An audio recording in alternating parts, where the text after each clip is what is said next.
Oi, gente. Esse é o Que Masculinidade é Essa? O podcast do Memo para debater masculinidade com a perspectiva crítica, a partir de temas que a gente percebe como relevantes, mas que a gente não vê muito bem no debate público sendo colocado. Isso traz para a gente uma certa inquietação. Eu sou o Piro de Figueiredo, fundador do Memo, e ao meu lado estão a minha amiga Isabela Venturosa. Oi, Isabela. Oi, gente. Salve. Bom estar aqui com vocês. Boa. E meu querido amigo Vini. E aí, Vini, tudo bem? Salve, Pedro. Salve, Isabela. Salve, nossos ouvintes. Estamos aí para mais uma conversa. Bora. Bom, antes de começar, sempre reforçando, nesse episódio é gravado ao vivo e você pode estar aqui com a gente trocando ideia durante a gravação. É só você entrar na comunidade, o link está na descrição do episódio, e aí você se aproxima da gente, troca ideia e tudo mais. Beleza? Bom, agora sim, o tema de hoje, vambora, que eu tô querendo trocar ideia sobre isso, sim. O tema do episódio de hoje é um tema que é muito caro ao Memo, né? É isso, acho que enquanto uma iniciativa sobre masculinidade, falar sobre esse tema que é o Homens pelo Fim da Violência contra Meninas e Mulheres é muito importante para a gente, né? A gente escolheu essa pauta porque é isso, nos últimos anos, mesmo o Brasil registrando queda nos homicídios de uma maneira geral, os feminicídios continuam crescendo, né? A violência letal contra mulheres não diminui, mesmo quando todo o resto diminui. E a gente não está falando de número abstrato aqui, né? A gente está vendo nos últimos dias, nas últimas semanas, casos absurdos, né? A gente está presenciando a violência doméstica que foi cometida pelo Thiago Schultz, o Calvo da Campari, que nas redes ele se coloca como coach de masculinidade, né? Inclusive. Tivemos também o duplo feminicídio no Cefet, no Rio de Janeiro, por um colega de trabalho que não aceitava ser liderado, ser chefiado por mulheres e que depois se suicidou na sequência. A gente teve o caso da Catarina Castro, em Santa Catarina, que foi vítima de feminicídio enquanto fazia uma trilha, ou seja, num espaço público. E a gente ainda também teve recentemente, tudo isso nesses últimos dias, uma tentativa de feminicídio que a vítima foi arrastada por quase 1 quilômetro na Marginal Tietê, em São Paulo, por conta de ciúmes do suposto ficante, namorado, companheiro dela, né? Episódios diferentes, mas que são movidos pela mesma lógica, homens se sentindo no direito de usar da violência para controlar mulheres, né? E a gente sabe que isso não é exceção. A gente ter esses últimos acontecimentos agora, durante a campanha dos 21 dias de ativismo pelo fim da violência contra meninos e mulheres, e às vésperas também da pouquíssima conhecida data do dia 6 de dezembro, que é o Dia Nacional da Mobilização dos Homens pelo Fim da Violência contra Meninos e Mulheres, me faz refletir, nos faz refletir aqui um pouco mais a sério sobre o que a gente quer colocar no campo público quando a gente está falando sobre masculinidade. Para onde a gente quer levar os homens, para onde a gente quer levar a reflexão quando a gente está promovendo o debate de masculinidade. Nesse momento, fico na cabeça, me vem aquela frase do Chico Mendes, que ele falava que ecologia sem luta de classes é jardinagem. E fico pensando se não daria para ter uma versão para a gente se valer aqui, que seria, sei lá, debate de masculinidade sem pensar relações de gênero legendários. Ou debate de masculinidade sem perspectiva política sagrado masculino. Não sei. Mas é isso, Como a gente costuma dizer no Memo desde sempre, problemas de gênero também são problemas de homens e já passou da hora da gente assumir a responsabilidade nessa história toda. É um pouco nesse tom de indignação com a nossa própria bunda molice, com a bunda molice de nós homens, que a gente começa o episódio de hoje. Vambora. Ô Pedro, eu queria puxar um pouco essa provocação que você faz aí para o meu campo mais específico no debate de masculinidade, que são as masculinidades negras, né? Quando você faz essa parafrase aí do Chico Mendes, que eu achei ótima, eu gostaria de trocar aí o relações de poder, relações de gênero por algo mais específico, que é violência contra as mulheres. Por que eu digo isso? Porque no debate sobre masculinidades negras hoje, se fala muito de relações de poder. Se fala das relações de poder entre homens negros e homens brancos, que são relações de poder, né? Mas não se fala das relações de poder que produzem violência contra as mulheres. Isso começou a se esvaziar do tema em nome de uma luta bem exclusivista de direito dos homens negros, de políticas públicas para homens negros, que até tem o seu sentido político, mas eu não entendo por que essas reivindicações não podem caminhar em paralelo com o combate à violência contra as mulheres. Por que a gente deixa de pensar a relação que nós estabelecemos com as mulheres e passamos a pensar só a relação ensimesmada entre os homens negros, né, e como que eles são aí objetos de exercício do poder da sociedade supremacista branca. Eu acho que as duas coisas têm que caminhar em paralelo, porque a gente já aprendeu com várias autoras aí, como Lélia Gonzalez, Patrícia Hill Collins, entre muitas outras pessoas, que essas lutas são interseccionais. E o debate de masculinidades negras hoje ele não é mais interseccional. Né? Ele acha que interseccionar homem e interseccionar raça é o suficiente para você dar conta do debate. E aí parece que o homem negro não produz violência, né? Parece que ele só é receptor da violência, mas nunca produtor. Então, eu diria que ao invés da gente pensar só as relações de poder de forma muito aberta, a gente tem que centrar na ideia da violência contra as mulheres. Só para fazer um contraponto. Não, achei bom demais, pô. Achei bom demais. Eu acho que assim, né, você vai conseguindo, né, Vini, chegar em lugares delicados, que é esse debate mais específico que você está trazendo, assim, mas se aproximando do problema, né? Acho que sem tentar transformar isso em polêmica aqui, né? Achei isso. Acho que às vezes, quando se deixa de nomear a violência, né, contra a mulher, você deixa de botar coisa explícita, isso vai se perdendo de alguma forma, né? Eu acho importante, de fato, assim. E eu acho que essa é a minha crítica, né? Eu acho que o que acontece no campo público sobre masculinidades, né, nesse lugar mais do cotidiano, de homens incomodados, como a gente fala, não fica muito nesse lugar da violência, porque acho que a gente não se reconhece muito nesse lugar dessas violências, né, bárbaras, é uma parada assim extrema. Então acho que falar de masculinidade passa a ser outras coisas, não tratar disso, sabe? Então acho que nomear do jeito mais explícito possível é sempre importante, né? Ainda é, né? Acho que é esse um pouco do ponto que eu acho que a gente esquece dessa parada. Acho que tem um tensionamento aí, né, que a gente faz, que é quando a galera começa a falar mais de masculinidades nas redes sociais, isso vira uma pílula pop quase a partir da metade da década passada, se fala muito mais sobre emoções, se fala muito mais sobre como ser um pai melhor, paternidades, mas se fala menos sobre violência na nossa perspectiva aqui, né, a gente fazendo um certo balanço. Onde se fala mais sobre violência é quem trabalha com políticas públicas de enfrentamento à violência contra a mulher já há alguns anos, né? A gente tem essa inflexão que acontece, eu acho que Pedro vai concordar comigo, que acontece um pouco ali começo dos anos 90, por aí, que se começa a ter mais um trabalho focado em homens como parte das iniciativas de enfrentamento à violência de gênero, mas de maneira muito, muito tímida ainda, né? E isso ocorre muito relacionado a um evento que é um evento paradigmático assim para o campo, que é o massacre da Escola Politécnica no Canadá, né? Muita gente que nos ouve talvez não conheça, mas em 89, um cara chamado Mark Lepine, que era um cara jovem, 25 anos, entrou numa instituição de ensino superior no Canadá, em Quebec, separou os homens das mulheres e saiu atirando contra as mulheres. Isso numa escola de engenharia, né? Nesse dia ele feriu 14 pessoas, matou 14 mulheres e disse que estava combatendo o feminismo, que as mulheres não deviam estar lá, que o feminismo havia arruinado a vida dele, e depois ele se matou. Isso lembra um pouquinho o que aconteceu no Cefet, né? Obviamente, é um caso de menor escala, mas é um caso que não é único, né? A gente vai ver ao longo da história diferentes casos em que homens entram em instituições de ensino e vão abrir fogo contra as pessoas, né? E muitas vezes homens jovens. Algumas das vezes eles vão abrir fogo contra pessoas específicas. Algumas das vezes quem vai ser mais vitimado são mulheres. Nesse caso, em 89, lá no Canadá, o que aconteceu? A galera primeiro abriu um debate sobre desarmamento, a necessidade de pensar como é que uma pessoa entra armada numa instituição de ensino, então controle de armas, né?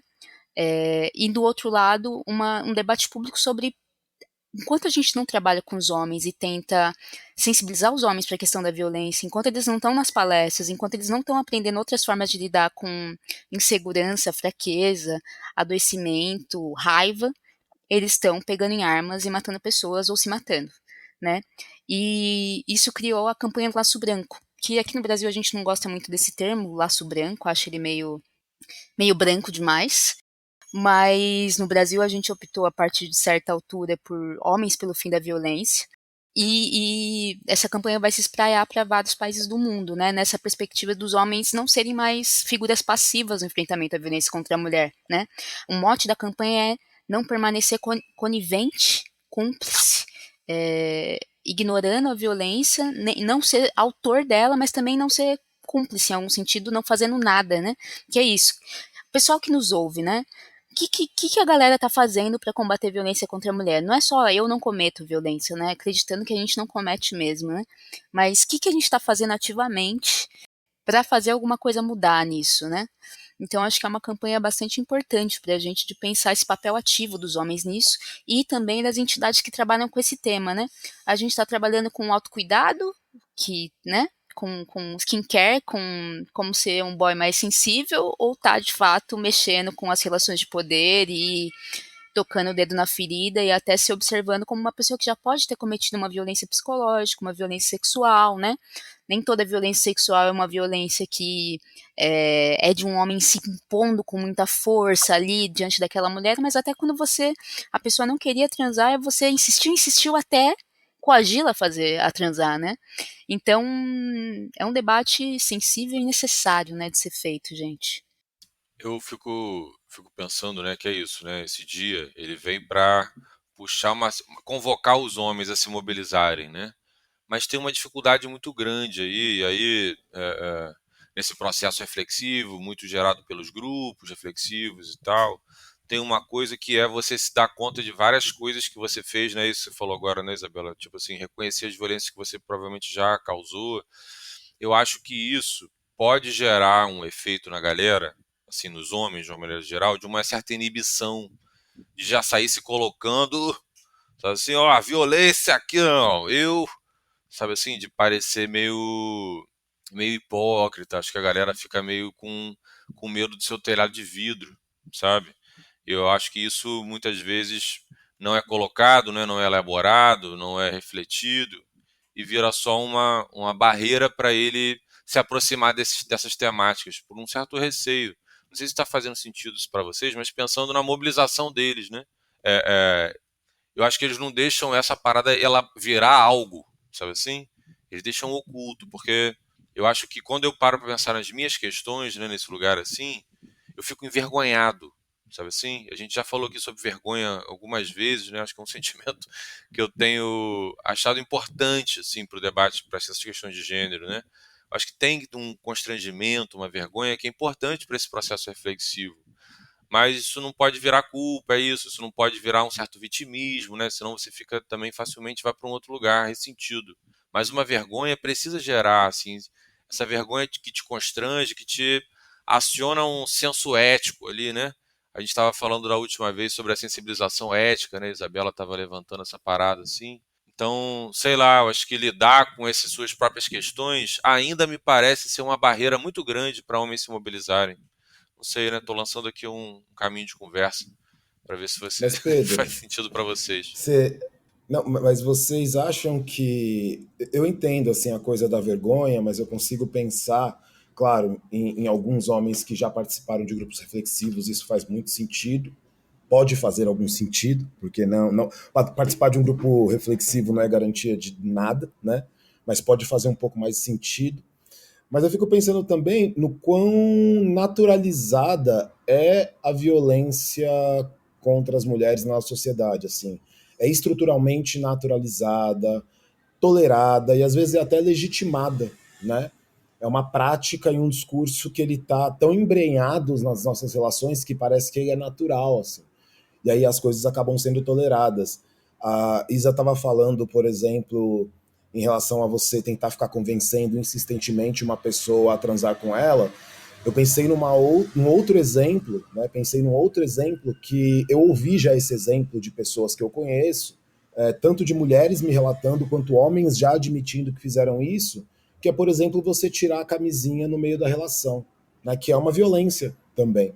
Só que quando eu ouvi isso de homens, isso parecia tão natural que era motivo de piada, né? Você minimiza a violência simbólica na sua narrativa ali contando para os amigos, isso fica parecendo que é piada, assim, que não é uma coisa séria, né? Então eu acho que tem todo um modelo de sociedade que a gente produziu e que produz homens que acham que objetificação é piada ou é uma coisa natural, né?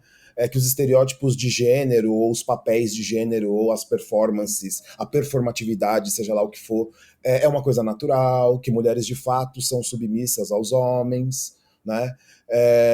Que cultura do estupro é uma coisa natural, e que se a mulher sofreu violência, na maioria das vezes você deposita a culpa nela mesma, a partir de argumentos morais, né? Argumentos do tipo, olha como ela estava vestida, ou por que, que ela bebeu tanto assim, ou mas ela é promíscua. Então você vai pegando esses argumentos morais, né, e vai produzindo toda uma mentalidade de culpabilização das mulheres, desresponsabilização dos homens e naturalização da violência na maioria dos casos. E aí muita gente, mas muita gente que está no campo das masculinidades, de alguma forma, né, ainda que isso não seja o núcleo do pensamento dessas pessoas, elas ainda trabalham numa lógica muito parecida quando elas esvaziam a violência desse campo de luta política e de debate. Né? Então eu fico pensando muito nessa ideia mesmo de que quando acontecem esses casos que você relatou no começo do episódio, para nós e para os nossos e nossos ouvintes, isso geralmente é visto pela nossa sociedade como uma patologia, né? É algo patológico, algo individual. Olha lá, esse cara é maluco. Olha lá, aquele cara é doido. O calvo do Campari é um calvo muito louco, né? Nada contra os calvos que eu também sou, mas ele é um calvo muito doido. Olha só que maluco que ele fez com a mina. E aí fica parecendo que isso é patológico, ou que isso é exceção, quando na verdade isso é a regra, né? Esses casos que a gente elencou aqui no começo são casos que a gente mapeou aí durante essa semana. Mas se a gente fosse fazer uma pesquisa profunda da quantidade de mulheres que sofreram violência só nessa semana, e isso não se tornou notícia na mídia, é um absurdo. Com certeza a gente vai achar números que vão nos assustar aí, né? Então, sair um pouco dessa lógica também da violência como patologia.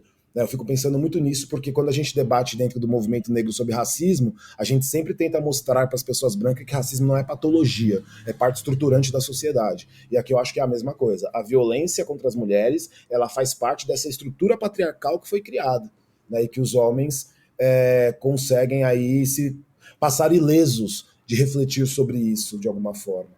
É isso. Antes de bater, assim, o que que eu fiz, ele tem que entender que aquilo que ele fez não é normal, né? Não é dado como natural, né?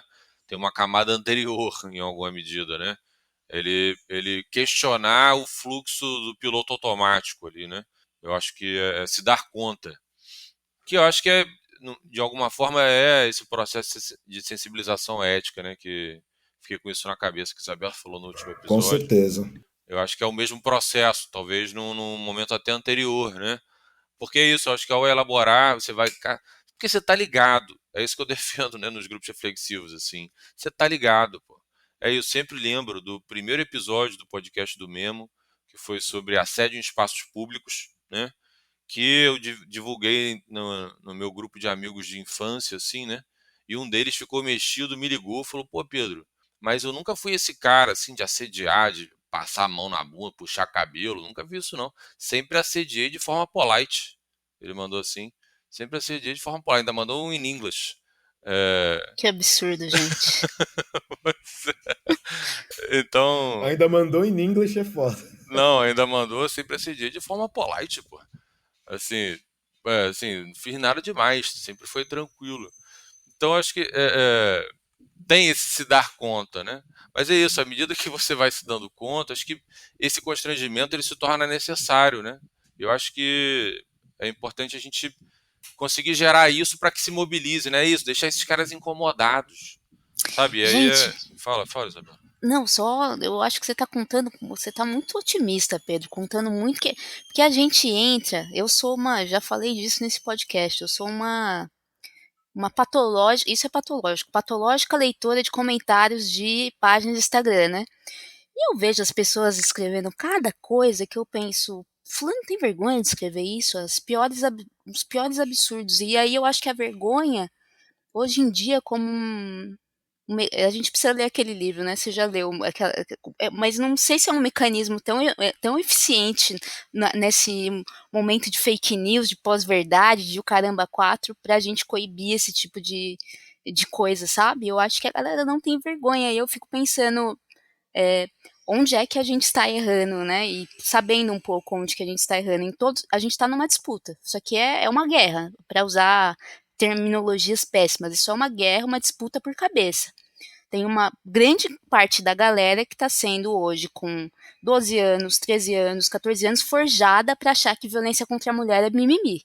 Para achar que as meninas ficam aí andando sem sutiã, que é o que mais, né? Então, eu acho que a gente tem talvez um trabalho muito de base mesmo e de. É isso que a gente tem tentado fazer ao longo dos anos, né? De ir para um espaço de educação muito anterior e de trazer para perto a galera e fazer essas conversas. Mas eu também acho que a gente tem. A gente sempre volta nisso, né? Os caras acabam falando sobre emoções e sobre si, sobre onde sofrem e tudo mais, quando aprendem a falar. O que já é uma parte de um trabalho que muitos não vão fazer, então a gente já fica um pouco assim, mas a gente fica também falando, isso é insuficiente, porque falar de violência quando é autor não fala. Mas para mim isso é uma parte do caminho. O cara se dá conta disso, passar por um grupo, por um espaço de formação e tal, para depois fazer esse processo de produzir essa sensibilidade ética de olhar para os lados, né?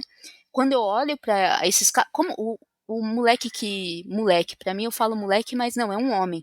O homem de 26 anos que arrastou a ex-namorada, ficante, não sei o que era, de 31 anos, por 1 quilômetro e fez ela ter 2 pernas amputadas, ele depois falou depois de resistir à prisão, ele foi preso num hotel na Vila Prudente, resistiu à prisão, levou um tiro no braço, tentou tirar a arma do investigador, e aí passou pela polícia e falou, logo, 1 hora depois eu já tinha me arrependido. 1 hora depois você já tinha se arrependido, meu irmão? Então, não sei, Pedro, eu acho que, para mim, tem um caminho aí que ninguém quer, ninguém gosta de falar quando é violento. Ninguém nem às vezes percebe aquilo como uma violência assim que tem que ser dita, né? Isso faz parte da sociedade, é assim que é. Essas são as relações que estão dadas. E aí eu acho que o nosso trabalho é muito puxar essas discussões para as escolas, o nosso trabalho é puxar essas discussões para os tocadores mesmo de streaming, porque é um lugar onde a galera está cada vez mais se informando, são podcasts. E eu não sei, eu acho que cada pessoa que está ouvindo a gente e os caras que estão nos grupos reflexivos se sentirem também multiplicadores disso, sabe? A gente não tem. Para mim, uma das coisas que mais me causa frustração nesse debate todo é que, por mais que a gente tenha 40 anos, quase 50 anos de discussão sobre masculinidades ligada a essa 40, não, 10, 20, 35 anos, quase 40 anos de discussão ligada a isso, precisamos fechar a torneira, não dá para só enxugar o chão e com a torneira aberta, né? Muito pouco homem tá envolvido com essas discussões, gente. A gente vai dar palestra em empresa, vai dar palestra em empresa que já não contrata a gente para falar com os homens, os caras não aparecem. Acho que aquilo não é com eles. Muda de canal quando tá passando algo na TV, sabe? Passa o feed quando aparece algo sobre isso. Não vejo homens publicando sobre isso nos seus Instagram. Sempre é mulher falando desse tema. E eles têm tudo a ver com isso, os homens têm tudo a ver com isso. Então, tô também colérica agora, gente. Tô abrindo o peito. Não, é isso. Acho que um tema como esse de episódio, né? Acho que dá uma vontade de dar uma desabafada, assim, né? Dar uma reclamada geral. Porque é isso. Por que a gente não se mobiliza, né? Essa era a pergunta, assim, que eu estava tentando desenvolver quando eu comecei a elaborar sobre a coisa de uma certa dificuldade de se implicar, né? De se ver implicado necessariamente, né? Uma dificuldade nesse sentido, assim. Mas eu acho que é para além disso, né? É isso. O que faz com que a gente não se importe, né? É isso, sabe? Eu acho que essa é a questão que eu fico investigando, assim, sabe? E aí eu acho que pensando, né? Não na sociedade civil de uma maneira geral, mas pensando na galera que faz alguma coisa, que tem algum grupo reflexivo, que tem alguma iniciativa, que participa de alguma coisa. Essa pessoa, né? Eu também fico pensando assim na motivação, não que tem que ter uma motivação melhor ou pior que a outra, não, sabe? Mas o que que fez essa pessoa? O que que me fez agir? O que que fez o Vini agir, né? Como homens aqui, assim. O que que... eu lembro do primeiro episódio, do Que Masculinidade é Essa, a gente contando um pouco dessa nossa trajetória particular, dessa implicação muito particular também de se dar conta, né? Assim, caralho, foi mó babaca, essa coisa, né? Que elabora essa vergonha Para mim é meio que uma coisa que uma disparadora assim é esse sentimento de vergonha, mas não sei como fazer para além do que eu já tenho feito assim, e a minha preocupação acho que fica com o debate público, né?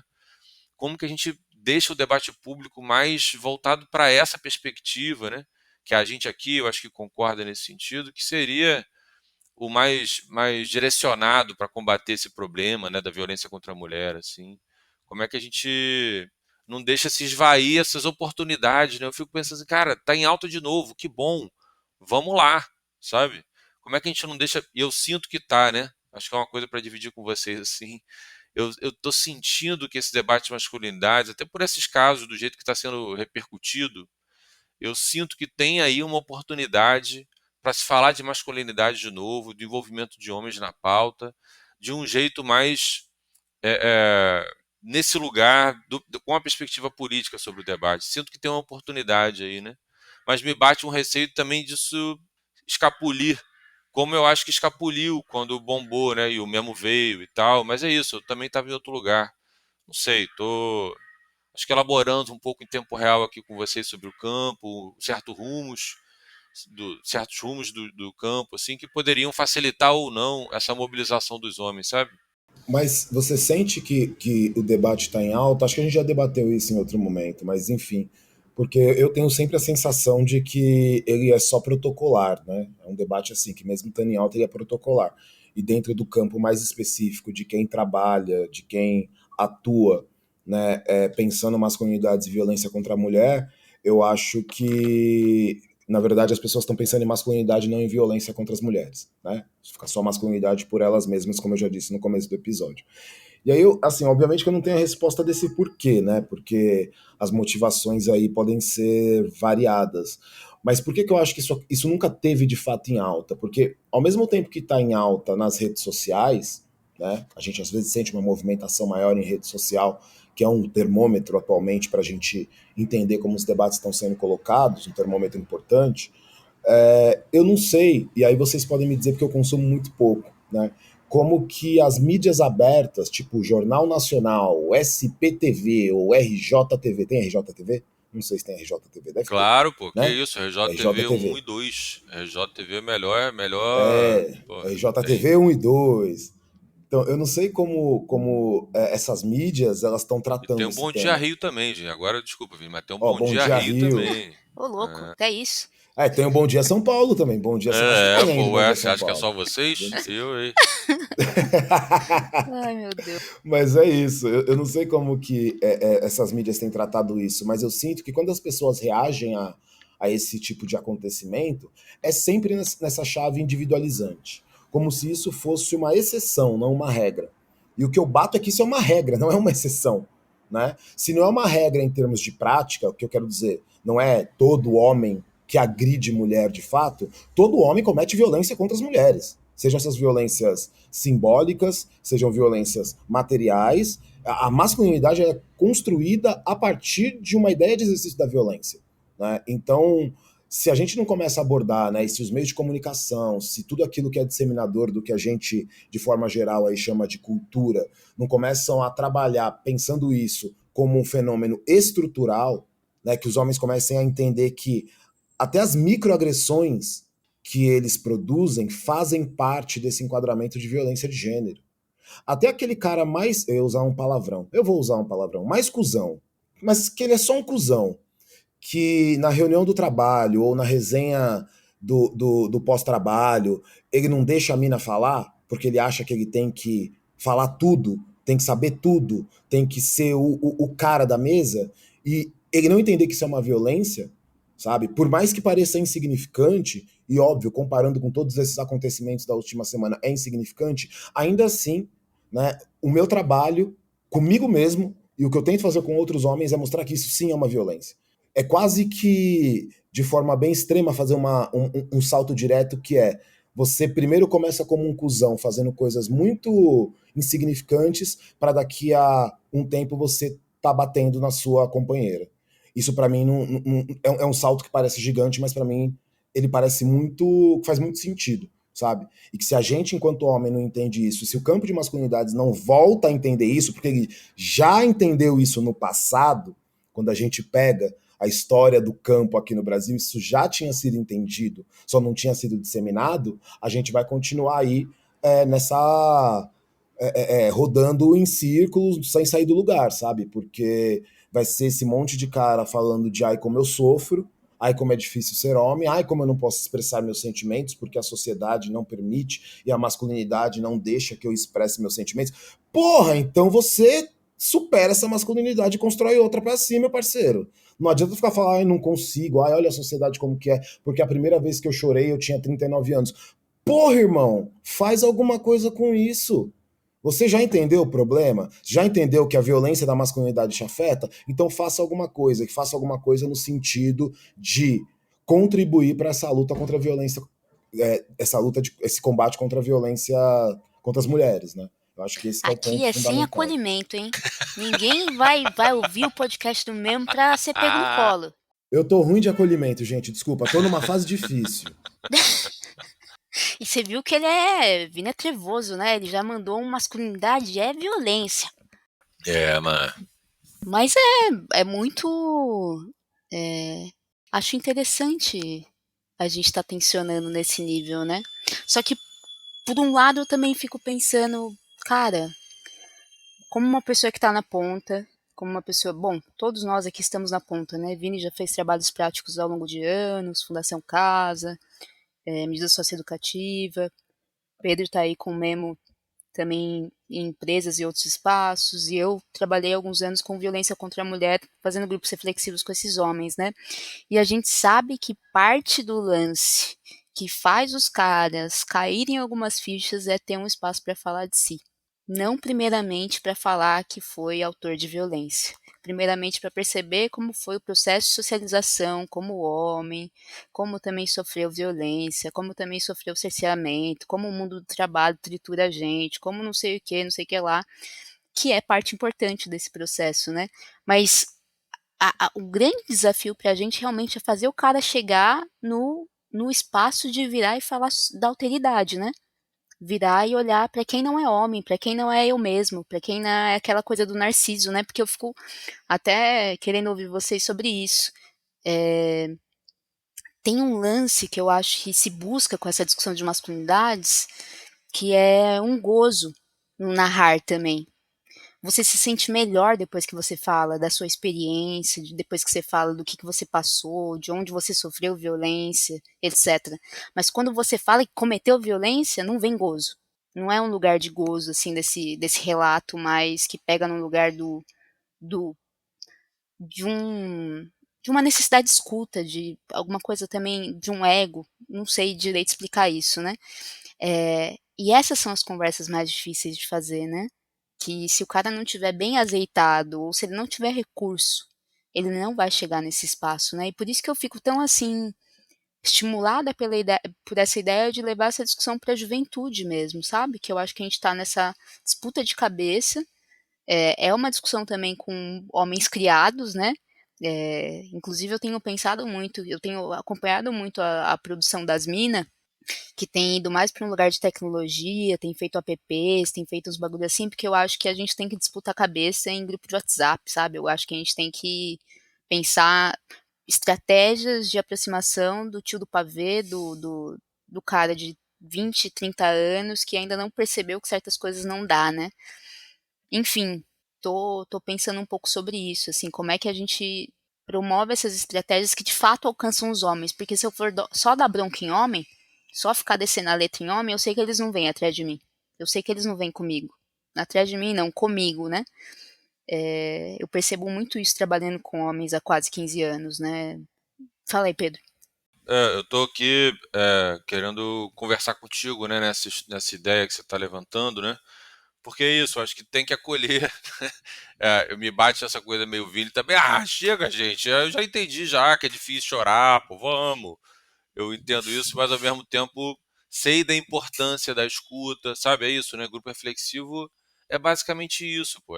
Faz parte do processo. Eu iniciei assim, acho que eu estou muito tranquilo em relação à necessidade desse acolhimento, né, que traz um certo arrepio por conta do desgaste da palavra e todo o Sim. resto que a gente já sabe. Acolhimento e empatia, meu Deus do céu. Meu Deus. Mas a gente sabe da importância, no final das contas, dessa escuta, desse espaço para falar pela primeira vez, elaborar questões e tudo mais. Mas eu acho que tem, talvez, aqui, gente, talvez eu tenha tido um insight, hein? Olha aí. É Ou, meio que o Momento como. Insight. Aí, ó. Tadã! Reginaldo vai botar um efeito especial agora. Hein? Momento Insight. Mas não sei se tu merece isso, não. será? Será que você tá criando uma expectativa que não vai? Não vai. Grandes bosta, Pedro. É isso, pois Fala. é. Mas é o como a gente está chamando ele para esse espaço de acolhimento, sabe? Isso que eu estou falando que é uma certa produção do debate no campo público. Porque vai para ele assim, homens não choram, sabe assim? Eu acho que a gente tem que chamar eles para elaborarem nesses espaços onde eles podem se vulnerabilizar e serem acolhidos, num lugar assim, irmão, você já fez muita merda, não sei, sabe, se é assim, mas é um lugar do enfrentamento do masculinismo que há em todos nós homens, sabe assim? Acho que é esse o lugar da convocação e não um lugar assim, pô, eu sei que você tem momentos difíceis e prende o choro. Vamos chorar aqui, fala dos seus momentos difíceis. Não é isso. É assim, irmão, eu sei que você faz um monte de merda porque você foi ensinado para fazer merda, você deve ter cheio de neurose aí na cabeça. Esses caras aí ficam falando pra você ficar mais neurótico, tá errado. Vem aqui refletir sobre isso, sabe? Tipo, você vai chorar igual, mas vai ser com outra cabeça, porque, entendeu? Não sei se estou conseguindo verbalizar para vocês aqui o que está me ocorrendo, mas é um como chama, entendeu? Não é chama, vamos chorar, porque é importante você chorar. É assim, cara, vamos lidar com as merdas que a gente fez na nossa vida, sabe assim? Vamos aqui lidar junto com essas merdas que a gente fez. Eu sei que a gente fez um monte de coisa que é difícil elaborar sobre isso. Não sei, gente, estou tentando chegar em algum lugar aqui, mas eu acho que tem um jeito de convocar para esses espaços de acolhimento, de reflexão, que eu sinto que é feito de uma maneira muito do equilíbrio emocional, muito da melhoria de si, muito do afago, sabe assim, De da convocar e de carência. fazer, né, Pedro? Assim, Hã? de convocar e de fazer, porque eu acho que tem exatamente isso que você trouxe agora.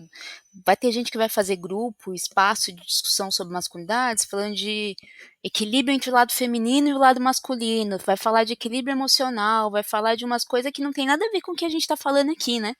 Que pode até reforçar uma ideia mais binária, mais é, que transforma pouca coisa, né? Então eu acho que o nosso desconforto também com parte do campo também é de questionar as próprias perspectivas e metodologias, em algum sentido, de discutir esse tema que é masculinidades, né? De às vezes a perspectiva não ser interseccional, não discutir as relações de poder também entre o grupo, né? Acho que tem muita coisa aí no meio. Isabela, eu acho que o que me bate é uma ausência dessa perspectiva política, nesse sentido assim, tem um outro lado, sabe? Eu acho que tem esses caras masculinistas aí, pô, que a gente precisa meio que enfrentar mais diretamente, me parece, sabe? Eu acho que isso talvez seja uma maneira engajadora, assim, de mobilizar os homens para entrar nessa, sabe? Porque como que a gente fala sobre violência contra a mulher? Fazendo a cartilha, sabe? É num lugar meio professoral, iluminado, sabe? Para conseguir falar com o cara é assim, porra, esse Calvo do Campari é um idiota, porra. Sabe? Eu acho que isso me parece mais um caminho que a gente aposta menos, eu acho, no campo público, sabe? Do que tentar explicar a importância da violência contra a mulher. É assim, cara, esses malucos aí, ó, estão ferrando com a cabeça de todos os adolescentes. Tem um monte de homem achando que é isso, tem que dar esporro na mulher para se dizer que não sei o quê, sabe? Tipo assim, não sei se tem que ir para um enfrentamento um pouco maior, sabe? Eu acho que tem uma questão de formas também, porque eu acho que não atrai os homens certas formas de fazer o debate, né? Eu atualmente, Vini não usa redes sociais, né, Vini? Só usa rede para postar textão e às vezes uns biscoitos que eu vi hoje não devo nem tempo de eu curtir, postou umas fotos ali, gente. Entrem no perfil do Vini que ele tá gato. A editoria que eu mais gosto é do look do dia dele. Esse caiu, esse caiu. Eu tô com preguiça. E aí Eu tô consumindo muito vídeo de cara fazendo review de carro velho. Não sei se vocês sabem dessa editoria. Tem um cara que é maravilhoso, que é um. Acho que a página é tipo, leia o anúncio antes de mandar mensagem, alguma coisa assim. E um vídeo, uma galera que é assim, tem vídeo que é bizarrice, assim, que é de anime com áudio de moleque mandando áudio falando umas atrocidades. E eu acho que esse é o tipo de produto que os caras ouvem. E eu acho interessante isso, né? Como é que a gente usa outras linguagens, porque ficar mandando textão, mandando certas formas, não vai funcionar com os caras. Como é que a gente traz para discussões que dialoguem com cada uma das pessoas? E isso não vai ser de uma maneira uniforme, né? A gente tem formas e formas de fazer. É, porque eu acho que é isso, as pessoas precisam se sentir afetadas, né? E pra gente que é educador, né, que trabalha aí com educação em algum sentido, também tem um lance de. Gosto muito da Bell Hooks e o que ela fala sobre comunidades de aprendizado, né? As pessoas, para se afetarem por algo, precisam se sentir pertencentes. É por isso que o grupo reflexivo é uma metodologia também boa, porque o cara se sente pertencente a alguma coisa. Então, você tem que alcançar as pessoas, elas se vendo em algo, se sentindo ouvidas, sabe? Senão elas não vão. E aí a gente fazer um puta textão destruindo o cara, às vezes dá vontade mesmo, eu quero destruir. O cara que fez a mulher ter as duas pernas amputadas, eu tô até agora, assim. Não, cruel, né? Uma parada bizarra, né? E como é que a gente faz pra pegar os caras que podem fazer a mesma coisa e falar, vamos conversar aí, vamos ver o que dá pra fazer pra você não fazer isso com alguém na sua vida, sabe? E a gente falhou mesmo, assim, como sociedade, né? Acho que uma das discussões que tem aqui, hoje eu tô meio péssima, mas uma das discussões de fundo desse episódio também chama para responsabilidade cada uma das pessoas que está ouvindo, para as instituições e tudo mais, mas pensar que um cara que faz isso, um cara que estupra a menina na trilha, um cara que fala, o Calvo do Campari virou e falou, para mim você não nega, né? O áudio dele indo para cima dela, para mim você não nega, ele repetindo isso várias vezes. Tem um Esse cara áudio? tem um vídeo Tem um vídeo, que tem o áudio. E é ele forçando o sexo, né? E ela não querendo e ela foge. Mas o cara que faz isso, ele é produto de relações. Ele é produto da mídia, ele é produto de uma família, ele é produto de uma sociedade, de um formato de escola, ele é produto uma pedagogia de gênero, né? Então nunca é um crime de autoria única.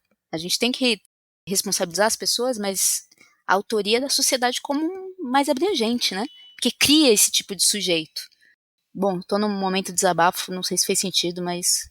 Super fez sentido porque é um pouco do que eu penso também, assim, né? Quando eu fico insistindo que a gente não tem que entender como patologia, é pensar exatamente nessa corresponsabilização da própria sociedade. Que esse indivíduo, ele não é um indivíduo único que está cometendo um ato de exceção, ele está cometendo um ato que, como você mesma disse, que faz parte dessa pedagogia de gênero, de como ele foi ensinado a se relacionar com a alteridade, ou seja, com aquilo que a gente constrói do que é o outro, do que é a mulher. Os caras, os caras que somos nós, né? Nós somos ensinados a se relacionar com as mulheres de uma forma, né? Que é muito nesse lugar da objetificação, nesse lugar de que nós somos os detentores do poder e a gente exerce esse poder em relação a elas, porque a gente é mais forte fisicamente, né, aí vem todo um discurso biologizante, etc., mas que isso vai sendo introduzido dentro na subjetividade masculina e você aprende que ser homem é isso daí. E é muito difícil você sair desse lugar e começar a questionar se ser homem é isso daí mesmo, ou se ser homem nesse modelo vale a pena, né? Quais são os problemas disso? É só quando, na minha concepção, né? Porque vai passar também muito pela minha experiência pessoal, que depois vai aí transbordar para minha experiência profissional. Eu só comecei a me dar conta disso quando eu comecei a me entender como um homem violento. E eu nunca bati em mulher nenhuma, sacou? Eu nunca bati em mulher nenhuma, mas eu me vi como um homem violento em outros aspectos, né? Só que, claro, eu consegui passar por uma etapa, né, que me permitiu essa autorreflexão, que eu acho que é esse que é o lugar mais difícil, né, que o Pedro estava falando, como chegar, E aí eu acho que é isso mesmo, né? Essa coisa de metodologia e de estratégias que a gente cria. Porque o primeiro, porque eu sinto que os homens vão para grupo reflexivo, eu sinto que os homens vão para grupos reflexivos, por exemplo, por vários motivos, mas tem dois que são fundamentais. Um é esse cara que está esgotado, né? E aí ele vai entender que ele está esgotado porque esperam dele uma postura de homem que é esgotante, né? Que te esgota, que te detona, que te destrói subjetivamente, fisicamente, tudo, né?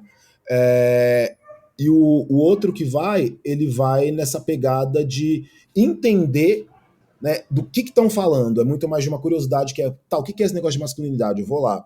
Digo isso porque há pouco tempo atrás eu conheci um rapaz que ele falou assim, eu nem sabia o que era o tema, eu participei de um grupo reflexivo para entender o que era o tema.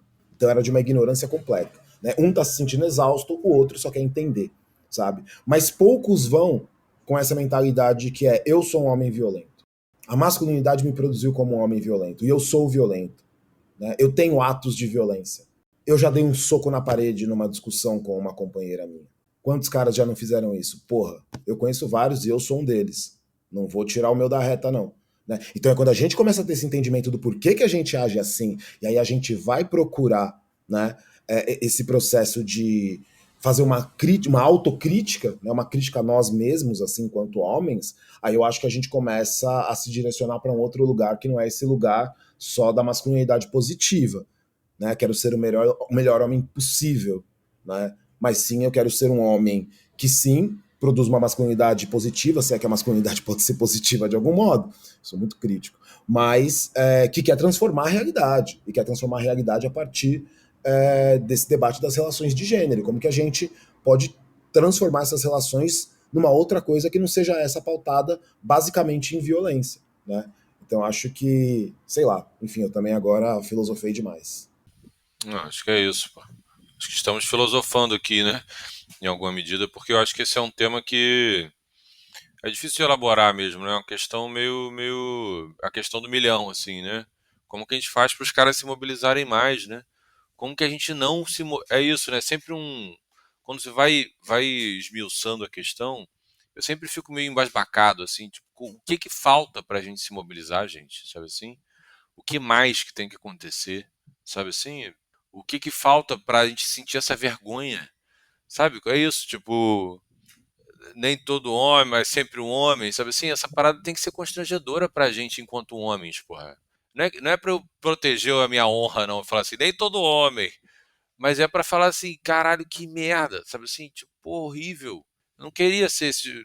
Não queria que as mulheres tivessem medo de. Sabe, isso é constrangedor, pô. O que que falta, tá ligado? Posso divergir? Divirge, Vou divirge. divergir, hein? Polêmica.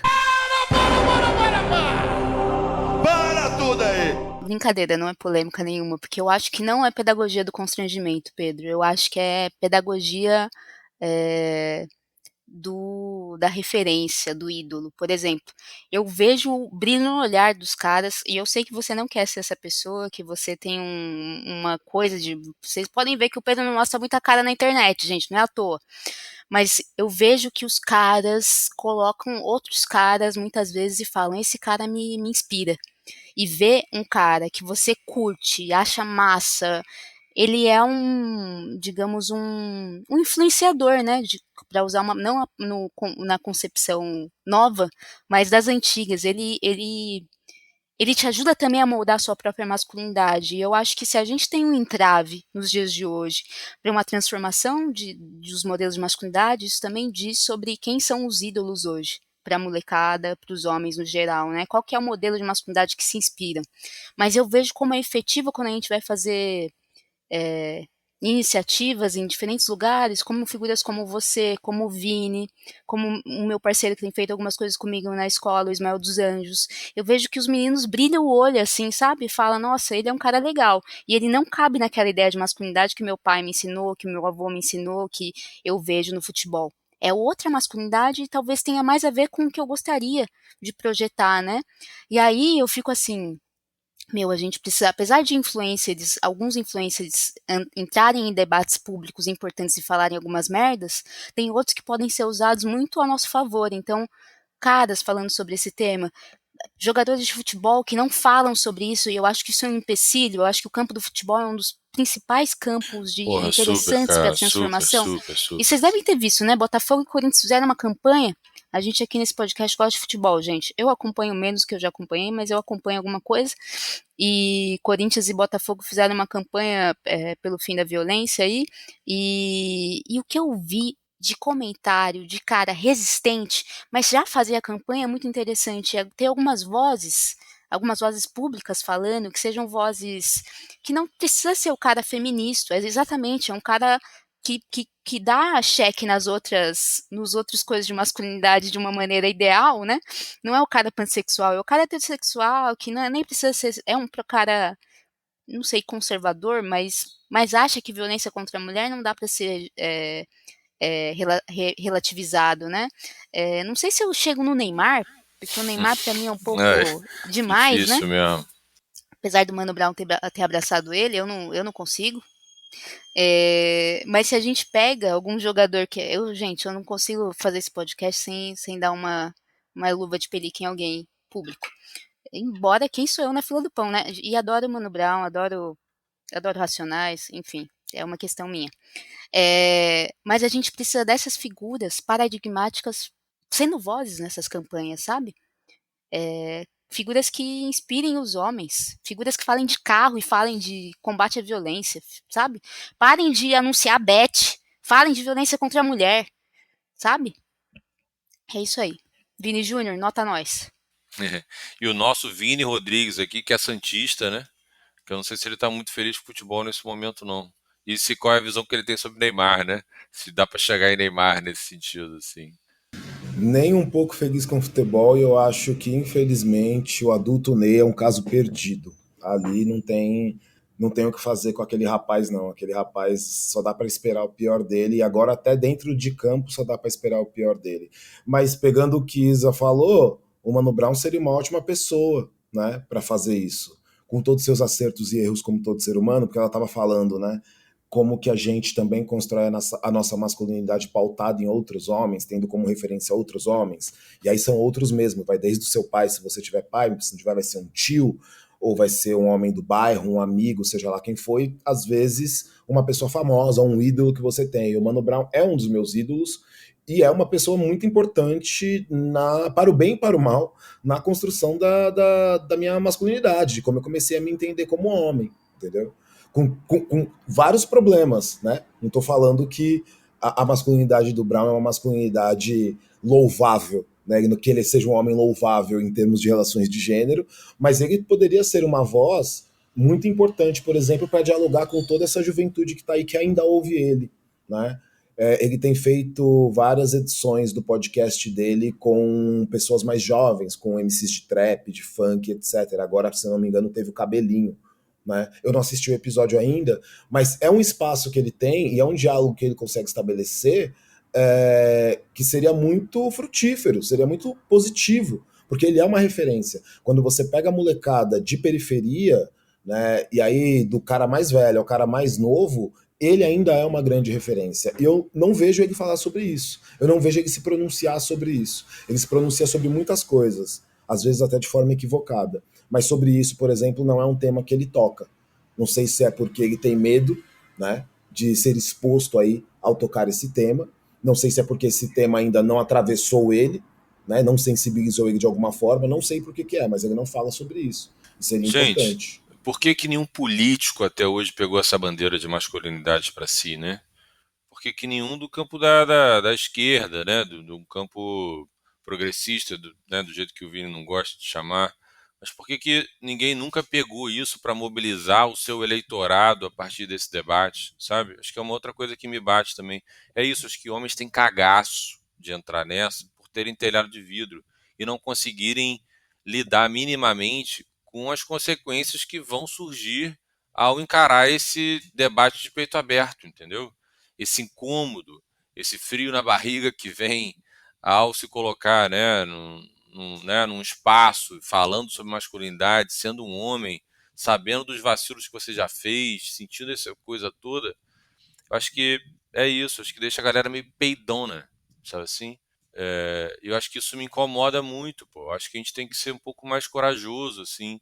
Se a gente entende isso verdadeiramente como uma luta, sabe, válida, e a gente se coloca comprometido com a transformação social e tal, pô, não é possível, sabe? Acho que a gente, essa galera, mas aí fica, né, falando, parece que assim, eles têm que fazer, mas eu fico pensando na gente aqui, né?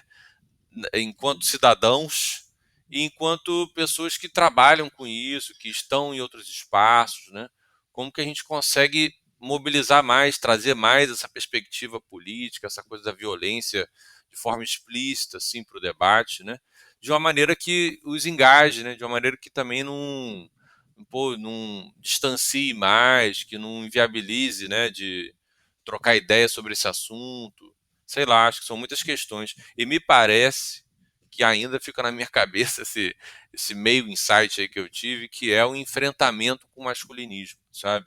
É apontando para os caras e falando que aquilo ali é bizarro, que tem que ser diferente.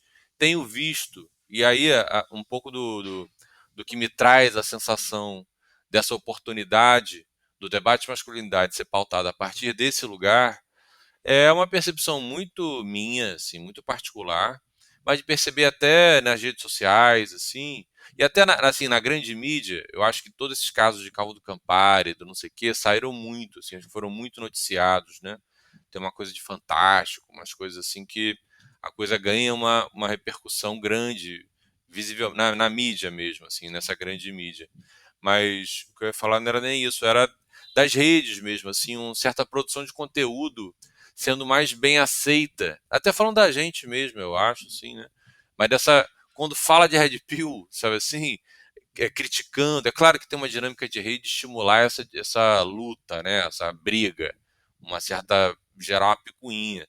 Mas, de todo modo, eu acho que criticar esse movimento Red Pill, né, esse movimento masculinista de alguma forma, tem atraído pessoas para o debate, tem sido uma maneira de mobilizar, pelo menos aparentemente, me parece, sabe assim, uma análise minha muito particular assim, pelo que eu tenho visto. Não sei se vocês têm percebido isso, mas fui chamado para fazer uma entrevista recentemente para um veículo especializado de comunicação que já estava questionando um relatório de tendências que foi publicado por uma dessas plataformas de consumo e tal, versus o que a gente vê na prática.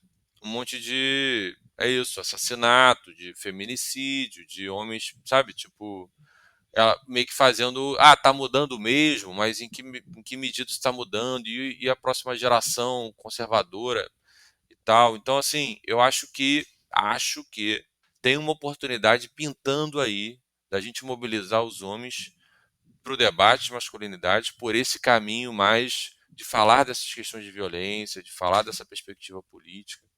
Não sei se eu estou sendo muito otimista, né? Vocês têm me chamado de otimista nos últimos episódios, né? Mas eu fico com essa sensação, eu quero ter essa sensação, né? Pode ser isso, né? Mas estou acreditando que é isso aí mesmo. Não sei, fico sentindo o cheirinho da fumaça, assim, como uma oportunidade legal. É isso, a gente queria muito no Memo, né? Estamos chegando aqui no final do episódio já. A gente queria muito no Memo, dia 6, agora sábado, né? Esse episódio é lançado na quinta-feira.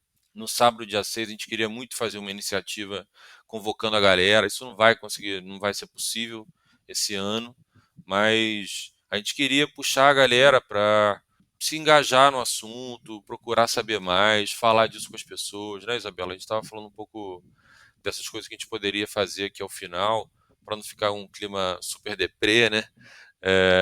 Mas eu queria, além de falar com a audiência, assim, de uma maneira geral, falar com as pessoas que têm algum tipo de iniciativa de masculinidade e que por acaso estejam nos escutando, né? Para a gente não perder essa perspectiva, né? De falar de violência, de atrelar todas essas questões de masculinidade, desde não querer usar rosa, sei lá, com essa perspectiva da violência, né? Para isso não sair do nosso horizonte, assim, da discussão. Não, eu faço cor ao que você disse. Acho que violência tem que ser assunto prioritário, né? Gostei muito dessa analogia com o Chico Mendes. Se a gente não tocar em certas discussões, a gente não transforma muita coisa. Então, vamos para cima e eu acho que é isso. Vamos ter estratégias para acessar os homens e não continuar falando com as paredes, sabe? E nisso eu tenho uma coisa muito que a gente se junta e conversa aqui para pensar como é que a gente consegue amplificar essa discussão, né? E tem uma galera, né? Parece que a gente não. Às vezes a gente fica frustrado, tipo, né, tá em baixa, não sei o que lá. Mas tem uma galera que segue o Memo, tem uma galera que aparece quando eu dou curso, tem uma galera que me segue no Instagram, tem uma galera que, né, tá atrás do Vini. Não, e tem a Então, galera bombada aí, Isabela, né? Tipo, Homem Paterno, Papo de Homem, com, sei lá, sim. 200 mil pessoas, 300 mil pessoas. É uma galera que tá E ali, né? cada, e cada galera, assim, só o Memo, se for pensar, em quantas pessoas já passaram pelos grupos de reflexivos do Memo, cada uma dessa galera aí faz alguma coisa, manja de alguma coisa e pode usar a sua própria voz para amplificar a discussão, né? Tem um monte de designer, de comunicador, de publicitário, de não sei o que lá. Use a sua expertise para fazer a discussão ampliar, né? Pesquisador que está fazendo alguma pesquisa, puxa para esse debate também, né? Eu acho que a gente tem que usar o que a gente tem de recursos para também fazer a disputa disso no debate público, sabe? Como que você faz conteúdos interessantes sobre esse tema, e saindo do mais do mesmo também, né? Isso aí, eu vou mandar uma mensagem pro cara que faz vídeo de automóvel de Monza e Cadete e vou pedir para ele tunar fazendo uma narração falando de 21 dias de ativismo, entendeu? É isso, a galera usar as suas próprias plataformas e formas pra fazer essa discussão chegar, porque não tá chegando, gente. E quando chega, é um chicote, faz assim, ricocheteia, né? Não, eu também faço coro e acho que agora vai ser um termômetro importante para a gente ver como todo mundo vai se posicionar essa semana. Né? Quantas pessoas vão publicar sobre o 6 de dezembro, sobre a mobilização, quem que vai trazer esse debate como principal da semana. Eu acho que essa semana a gente vai conseguir mapear isso, para a gente entender de fato quantas pessoas estão se mobilizando em torno de violência, né? Desse tema que é a violência contra as mulheres. E aí eu queria só mostrar para vocês uma coisa, né? Já que o Calvo do Campari foi preso e eu tive o desprazer de ler um dos livros dele. Que Né? isso? Menino, não sabia. Não, pô. Porque eu li o Manual das Red Flags, claro. Ai, Olha, meu Manual Deus. das Red Eu li, Flags. Esse aí, eu esse é li. forte. Olha uma citação aqui que eu vou citar, tá? Que ele vai dizer assim: o capítulo é: ela teve incontáveis parceiros sexuais, fuja, que ela é uma red flag. Mulher transa com quantos caras ela quiser. Não é essa a discussão. Inúmeros estudos, sei lá qual, inúmeros X, mostram que quanto maior a quantidade de caras com quem ela transou, menor a probabilidade dela se ligar de forma monogâmica com um homem por um longo período de tempo. Aí eu lembro que eu fiz uma anotação do lado que era: se você transou direitinho, ela vai querer de novo. É vocês que transam mal, o Red Pills. Por isso que elas fogem. Vocês são os otários. Não é pra ir pro enfrentamento, Pedro? Então vamos enfrentar. Vocês são otários, transam mal. Aí a menina transa com você, vai que vai lá. Cara, transar mal, vou transar com outra que transa melhor. Ué. Ou com outra que transa melhor. Vocês transam mal. Não tem nada a ver com ela ter inúmeros parceiros sexuais. Ela pode ter inúmeros parceiros sexuais e querer ficar com você porque você transa bem, mas vocês transam mal, vocês são os otários. É isso que eu queria falar. Puro ódio hoje, hein, gente? Desculpa, desculpa. Assim a gente vai mobilizar geral. Assim a gente vai mobilizar geral. Não, mas sem pilha, eu acho que tem uma certa indignação, né? Nossa, sim. E é isso, acho que um pouco de um sentimento de frustração de a gente não ter conseguido ainda se organizar melhor, né? Acho que aí falando da gente, do nosso campo, assim, e tal, como é que a gente não está mais bem articulado com o movimento de mulheres, sabe? Eu acho o debate de masculinidade tão mal articulado, é isso, acho que tão mal aliançado, tão mal tudo, sabe? Não tem, né, isso não é organizado, é isso, fico pensando como que a gente poderia se aproximar mais, se organizar melhor, é isso, acho que tem muita coisa para fazer, sabe? Ao mesmo tempo que isso, então vamos, ao mesmo tempo fica assim, cara, ferrou, sabe? Porque a gente tem que trazer mais gente para conseguir fazer tudo isso que a gente precisa fazer. Não dá para ter a quantidade de gente que a gente tem e ter essa ambição. Acho que a gente só vai ficar frustrado mesmo. Então, galera, por favor, juntem-se a nós, né? Vamos Galera, lá. homens, bora. Galera homens. Bora, galera homens. Juntem-se a nós, venham ficar frustrados um pouco para ver se a partir da frustração a gente consegue construir alguma coisa. É isso, pô. Vamos tentar passar um pouquinho menos de raiva, então? Bora passar pano? Não. Tá, mas bora tentar passar um pouquinho menos de raiva? Bora! Bolsonaro preso. Assim, punitivista, a favor das cadeias. Apesar de eu achar que ele tá preso assim, né, gente? Eu falei que eu tava na minha casa a gente tem um humor um pouco questionável, né? A gente falou, nossa, a gente precisa de uma dessa, porque tem frigobar, TV, tudo mais. Joga a gente lá e esquece a chave. Nem saidinha eu vou querer. Porque, gente, nossa, é muito. O Brasil, como diz a música, é um país muito desigual, né? Eu estava ouvindo o Medo e Delírio em Brasília no final de semana, e aí eles fazem todos os recortes das falas do Bolsonaro, né? Falando que cadeia não tem que ser lugar para ser reeducado, não. Cadeira é para tirar o sujeito da sociedade.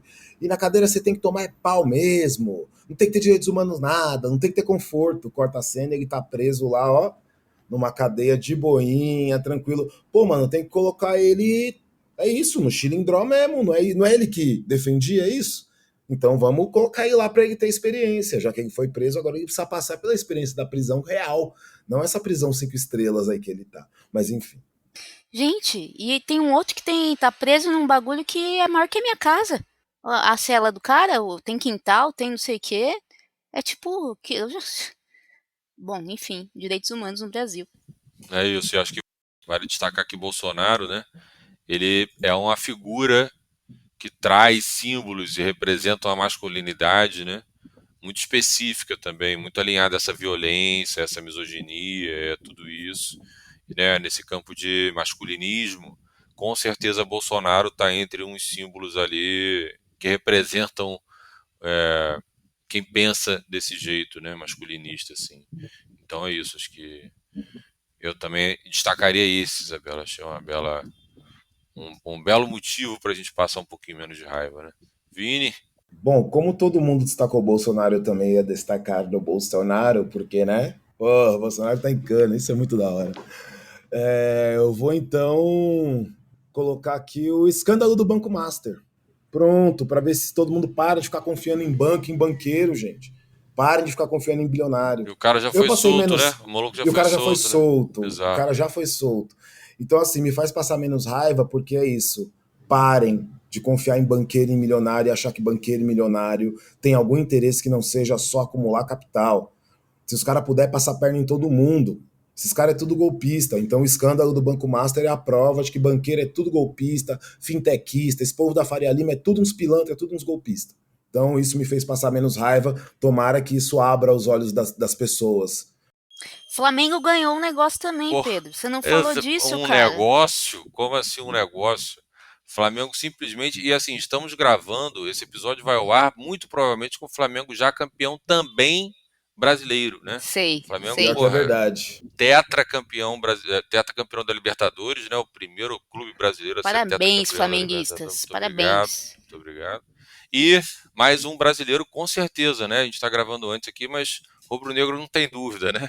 Rubro-negro só tem certeza que vem mais um título aí.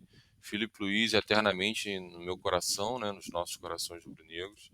Então acho que isso é uma coisa que de fato me fez passar menos raiva, bastante menos raiva, assim. Mas eu queria destacar uma coisa dentro da nossa onda, assim, né? Que rolou a primeira publicação de uma série de entrevistas que o Marcos Nascimento, nosso querido Marcos Nascimento, aqui conhecido por nós, foi meu orientador na Fiocruz e tudo mais, um dos maiores pesquisadores sobre masculinidade que temos no Brasil. Ele está publicando, né, uma série de entrevistas com pesquisadores que fizeram, né, ajudaram com as reflexões e o desenvolvimento acadêmico deles no campo de estudos sobre homens e masculinidades aqui no Brasil, né? E o primeiro que saiu foi o Miguel Vale de Almeida, um antropólogo português, autor do livro Senhores de Si, e o Marcos fez uma entrevista com ele, acho que 25 anos depois do livro ter sido publicado, 20 anos depois.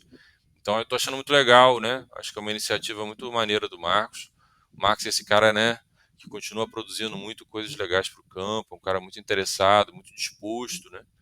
Então queria enaltecer isso, que me fez passar um pouquinho menos de raiva, ver meu orientador, meu eterno orientador, meu amigo Marcos, se engajando e mantendo a reflexão viva, né? A produção constante. É isso. Muito bom. Marcos, grande referência. Foi, né? Foi. Acho que é isso, galera. Vamos lá, dia 6. Puxa uma conversinha aí dia 6 com alguém, né? Puxa... Você sabia que hoje é o Dia Nacional da Mobilização dos Homens pelo Fim da Violência? Só manda assim, a pessoa é mesmo, aí pronto. Engata ali, o feminicídio está aumentando, o que a gente faz? Como é que você pensa isso? E vai que vai. Você, pessoa influencer aí com milhares e milhares de seguidores, abre um espaço na sua agenda, na sua agenda de publis, abra um espaço para você poder aí, você pessoa homem, fazer uma postagem, um videozinho falando do dia 6 de dezembro, também ia ser bem legal. Acho que todos nós devemos abrir um espaço nas nossas redes sociais para esse tema. É isso, estamos em campanha, né? Valeu, galera. Até Obrigada, a próxima. gente. Beijo. Até. Beijão, Valeu. gente. É isso.